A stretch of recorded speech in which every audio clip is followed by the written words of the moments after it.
မောင်မိုးတွေဟာအဖေဖြစ်သူအတွက်ဦးစိုးကြီးဘုံဆိုင်မှမိတော့ရက်တလုံးသွားဝယ်နေလေတယ်ရလာတဲ့ငှက်တချို့ဦးစိုးကြီးဟာရက်ဖိုးနဲ့ခြေခိုင်းလိုက်လေတယ်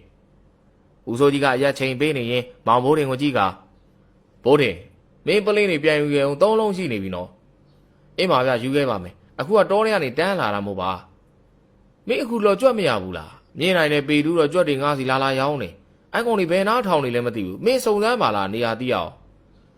စုံစမ်းကြမလို့ပါဘူးဗျာဒီကောင်တွေဘယ်ရလဲဆိုတော့ကျုပ်သိသိတာပေါ့အေးသိရင်လည်းပြီးရောကြွက်ကထေးချိန်နီးလာလို့ဈေးကောင်းရနေပြီငါးကောင်ရစိတ်ချပါဗျာကျုပ်လာပို့ပါမယ်မောင်မိုးတွေကတောရပလင်းကိုလက်ကဆွဲပြီးတဲ့နောက်အိမ်ကိုပြန်လာလေတော့တယ်အိမ်ဝိုင်းထဲကိုဝင်လိုက်တာနဲ့ဦးကောင်းရဲ့ပြစ်တင်ပြောဆိုတဲ့ကပေါ်လာပြီးဖြစ်တော့တယ်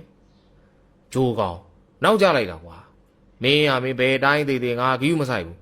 ငါအရက်လေးတော့အချိန်မှလာပူစမ်းပါကွာကြားလိုက်ကောကျွန်တော်လည်းမြင်မြန်လာတာပဲဗျာမင်းမြင်မြန်လာရင်ဒီလောက်နောက်ကြမလားမိုးတောင်ချုပ်တော့ပေးတဲ့အရက်ငါးကောင်တွေအမဲဖော်လို့အမဲသားရင်လာပို့တာတယ်တွားယူစမ်းသွားမဘိုးတင်ဒီမြေသို့သောစကားမှပြန်မပြောတော့ပဲဖခင်ဖြစ်သူအရှိတို့အရက်ပလင်းကိုချပေးလိုက်ပြီးအိမ်မော်ကိုတက်သွားကမိဖို့ကြောင့်မှပကံလုံးတစ်လုံးနဲ့ထည့်ထားသောအမဲသားဟင်းများကိုပကံတစ်ချက်တည်းကော်ထည့်ပြီးတော့သွားပို့လိုက်လေတော့တယ်